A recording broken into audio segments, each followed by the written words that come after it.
ભારતીય હવામાન વિભાગ દ્વારા તા 6 અને 7 સપ્ટેમ્બર 2025 દરમિયાન ગુજરાતના વિવિધ જિલ્લાઓમાં રેડ એલર્ટ જાહેર કરીને અત્યંત ભારે વરસાદની આગાહી કરી છે, જ્યારે અન્ય જિલ્લાઓમાં ઓરેન્જ એલર્ટ જાહેર કરવામાં આવ્યું છે.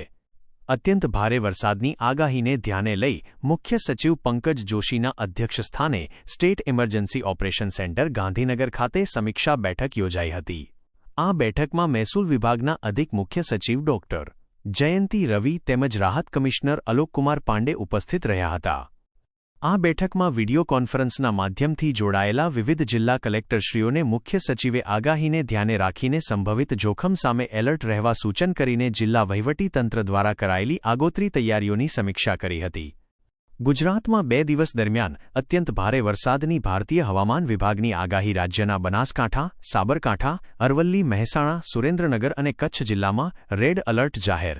SEOC ગાંધીનગર ખાતેથી સંબંધિત જિલ્લા વહીવટીતંત્ર દ્વારા કરાયેલી આગોતરી તૈયારીઓની સમીક્ષા કરી હાલ રાજ્યમાં NDRFની 12 તો LDRFની 20 ટીમ ડિપ્લોય કરવામાં આવી. ભારતીય હવામાન વિભાગના અધિકારીએ બેઠકમાં જણાવ્યા મુજબ આજે તા 6 સપ્ટેમ્બરના રોજ બનાસકાંઠા, સાબરકાંઠા, અરવલ્લી, મહેસાણા અને સુરેન્દ્રનગર જિલ્લામાં રેડ એલર્ટ તથા પાટણ, ગાંધીનગર, ખેડા, મહીસાગર, મોરબી, રાજકોટ અને બોટાદ જિલ્લામાં ઓરેન્જ એલર્ટ જાહેર કરવામાં આવ્યું છે.